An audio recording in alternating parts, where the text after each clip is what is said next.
Mr. Trump has signed 12 tariff notification letters, WHICH, will be sent out next Monday. Contrary to his earlier statement, Mr. Trump recently announced that the U.S. will send tariff notification letters to several countries early next week. On July 5, President Donald Trump announced that he had signed 12 letters outlining the tariffs that various countries would face when exporting goods to the United States. These letters are scheduled to be sent next Monday, July 7th.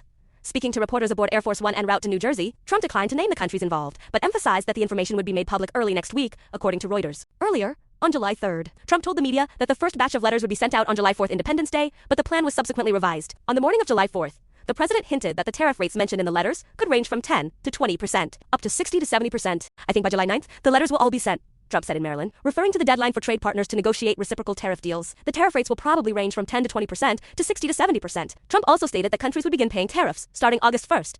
Tariffs are typically paid by importers or intermediaries on behalf of importers, though in most cases, the cost is ultimately passed on to consumers. So far, the Trump administration has announced an agreement with the United Kingdom and has agreed to a truce with China. When asked whether more agreements were on the way, Trump said, "We have a few other deals, but I want to send the letters and make clear what tariffs they have to pay. That's much easier." According to Reuters, a proposed agreement between the U.S. and India failed to materialize. Meanwhile, EU diplomats said on July 4th that they had not made a breakthrough in talks with the Trump administration and may seek to extend the current pause to avoid higher tariffs. On April 2, President Trump unveiled his long-anticipated reciprocal tariff policy aimed at narrowing the U.S. trade deficit and reviving American manufacturing. Under the plan, the president imposed a minimum reciprocal tariff of 10% on most goods entering the U.S. and higher rates up to 50% on nearly 60 major trading partners. However, on April 9th, Trump decided to grant a 90-day delay on tariffs for those 60 partners to allow time for trade negotiations. During this grace period, a flat 10% tariff would apply, with the deadline set to expire on July 9th.